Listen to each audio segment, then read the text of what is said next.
yang kita laporkan di bulan Agustus tahun 2024.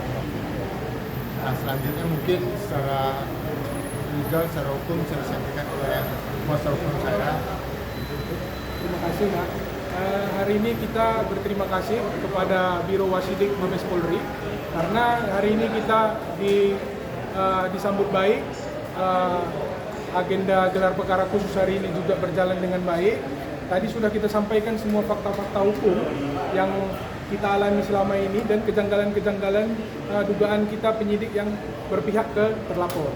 Jadi tadi sudah ditampung semua yang kita sampaikan. Jadi ini agendanya penyidik akan Biro Wasidik akan menggali kepada penyidik bagaimana sebenarnya penanganan ini.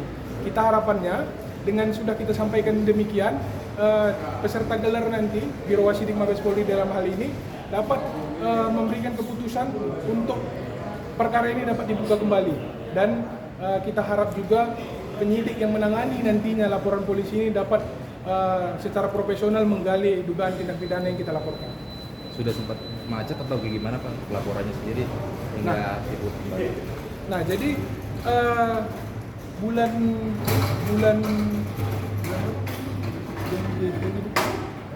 Juni tahun 2026 laporan kita ini dihentikan dalam proses penyelidikan.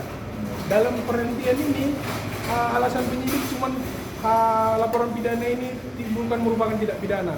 Nah, atas kesimpulan SP2 Lidik itu kita berkeberatan dan kita mengajukan permohonan gelar perkara khusus ke Biro Wasidik Mabes Polri dan kita berharap di Biro Wasidik Mabes Polri ini kita mendapatkan keadilan. Misalnya dari gelar perkara khusus apakah sudah dipastikan dibuka kembali atau masih diproses? Oke. Kalau terkait mekanisme gelar perkara khusus ini ada dua sesi. Yang pertama tadi kita didengar selaku kita yang memohon gelar perkara khusus. Ada juga tadi pihak dari kuasa hukum terlapor. Terlapornya sayang sekali tidak hadir. Setelah didengar itu, ditampung semuanya, inilah lanjut nanti setelah makan siang, lanjut sesi kedua antara Biro Wasidik dengan penyidik yang menangani. Dan kesimpulannya nanti hasilnya dari peserta gelar, bagaimana kesimpulannya, harapan kita agar dapat laporan polisi ini dibuka kembali karena secara rinci tadi sudah kita jelaskan semua, kita lampirkan juga bukti chat, bukti bujuk rayu dan bukti terlapor ini yang meyakinkan kita dengan mengirimkan perusahaan-perusahaan, ada 3 perusahaan tadi yang ditawarkan ke kita dilampirkan dan kita cek ke Dirjen AHU itu semua tidak ada.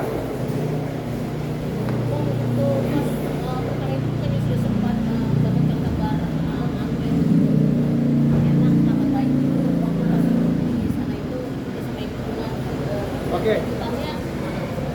Baik, yang kemarin kita pertemuan pertama yang di depan Propam Mabes Polri, kita disambut baik. Propam itu menjanjikan bahwasannya penanganan dugaan pelanggaran etik. Jadi selain daripada kita memohon gelar perkara khusus, kita juga sudah melaporkan penyidik. Penyidiknya ini kita laporkan dengan dugaan tidak profesional menangani perkara ini. Gitu. Jadi terhadap yang pertemuan kita kemarin dengan rekan-rekan media itu berkaitan dengan etiknya dan saat ini masih berproses. Nanti kita juga memohon kepada rekan-rekan media untuk membantu follow up terhadap laporan etik tersebut. Bang, menanggapi terkait yang terlapor ini kan keberatan untuk kasusnya dibuka lagi, apalagi dari kepolisian juga mungkin sempat dihentikan Bang. Nah itu gimana Bang? Nah baik, jadi sebenarnya kalau cerita keberatan, kita juga jauh keberatan. Kerugian kita dalam hal ini 2 miliar lebih. Bahkan kalau dicerita yang dirugikan ke sini 2 tahun lebih, fokusnya Pak Subdev ini terganggu. Bahkan dalam rumah tangga bisa dibilang menjadi perdebatan ini. Karena mengingat Devi ini kan kawannya Bunga awalnya. Makanya Pak Subdev ini menjadi yakin untuk berinvestasi gitu. Jadi kalau cerita yang dirugikan, kami sangat dirugikan dan kita bisa lihat dari fakta-fakta hukum saja. Silahkan nanti peserta gelar lah yang menyimpulkan. Kami sudah memaparkan semuanya. Ya harapan kami ya sesuai dengan yang kami paparkan tadi agar bisa dibuka kembali. Tapi belum ada status tersangka apa gimana Bang? Laporan ini? Terhadap laporan ini Bang, dia ini masih proses penyelidikan. Dalam proses penyelidikan saja, yang notabene yang penyidik harus menyelidiki secara rinci adanya dugaan tindak pidana ini sudah dihentikan penyidik. Belum maksimal penyelidikan sudah dihentikan penyidik. Hari pemeriksaan dari jam berapa Pak dan alasan Bu Bunga tidak mendampingi apa? Oke, jadi gini, kehadiran Bunga tidak hadir karena dia membawa putra saya yang kecil untuk ke berobat Kuala Lumpur. Oke, tadi gelar perkara itu kita mulai dari jam 10.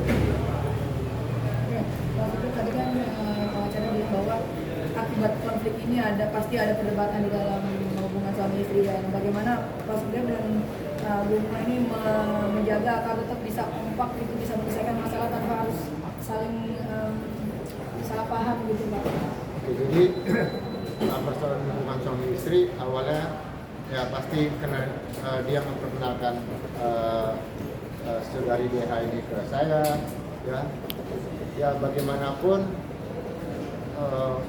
hubungan itu jadi tidak enak, ya apalagi ini sampai kasus ini dibawa ke ranah hukum ya. Nah, secara perdata sebenarnya kasus ini udah inkrah yang dia laporkan kita ke perdata waktu itu. Udah inkrah dari gugatan, banding, kasasi, ya bahwa itu udah dimenangkan oleh kita semua. Dan dia wajib untuk membayar senilai berapa? 5.500 sekian juta. Nah, itu tinggal akan dilakukan langkah eksekusi. Ya. Nah, untuk kelanjutan persoalan nanti pidananya, ini kami serahkan ke pihak yang terkait di sini. Berarti yang untuk perdatanya udah ini ya Pak ya, tinggal eksekusi ganti rugi itu. Iya, yang perdatanya sudah inkrah, Oke. ya itu semua sampai ke kasasi udah inkrah semuanya. Oke. Nah, cuman kan yang dipidana kan ini kasusnya berbeda dengan yang di perdata ya. Nah, ini tinggal kita serahkan nanti sama pihak Mabes dan Biro Sidik ya, untuk bisa mendalami ini. Ya kita berharap bisa dilihat secara objektif lah di sini, ya. Pak Sugeng kan, tapi ini kan secara perdata sudah menang. Iya. Kenapa masih menempuh jalur untuk melakukan secara pidana gitu Pak? Oke, jadi saya jelasin sedikit. Ketika waktu itu kita melaporkan saudari DH untuk pidana, itu kita belum mendapat gugatan secara perdata. Jadi 1 bulan setelah itu, ya kan, terlapor melakukan gugatan perdata, ya, gugatan perdata, dan itu kita ikutin prosesnya. Dari situ kita melakukan rekompensi dari gugatan, banding hingga kasasi. Nah itu semuanya which is, kita menang. Sudah sangat jelas. Sekarang tinggal kita lakukan eksekusi, sama kita lihat ya. Beliau ini kan seorang notaris, pejabat negara, ya. Nah kita lihat hasilnya, apakah bisa diselesaikan segera, ya kan?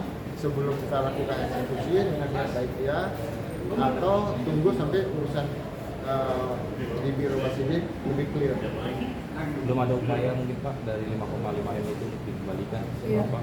Nah sejauh ini kan saya belum ada, saya nggak tahu ya kuasa hukum saya juga sejauh ini, tapi kan kebetulan jarak antara keputusan perdata kemarin sama hari ini itu cukup pendek. Keputusan perdata itu 26 Maret kemarin dari kasasinya. Tapi kan salinan resminya kita belum terima. Tapi kan sekarang udah kita terima, udah inkrah. Itu minggu lalu. Nah, tapi kan saatnya ini cuma hilang seminggu. Nah, jadi kan ini mungkin kita ikutin dulu prosesnya dua-duanya. Perdata kan udah selesai. Nah, sekarang tinggal kita lihatin perkembangan untuk pidana. Karena kita tidak merasa puas sama sekali dari proses penyidikan yang dilakukan kemarin di Dirkrimsus Polda Metro Jaya. Kemampuan terlapor mungkin seperti apa Pak? Kira-kira bakal mampu nggak sih mengembalikan kerugian Nah, yang baru terima? persoalan saya adalah persoalan kemampuan. Ini kan ada sebuah kewajiban, ya kan? Persoalan bahwa kerugian, ya saya jauh lebih punya kerugian jauh lebih besar, ya kan?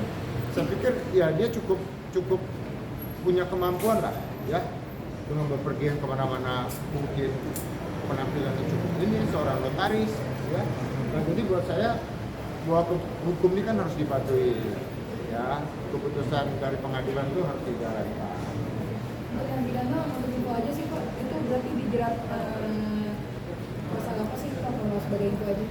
Jadi laporan Pak Subdit ini terhadap dugaan tindak pidana penipuan dan atau penggelapan.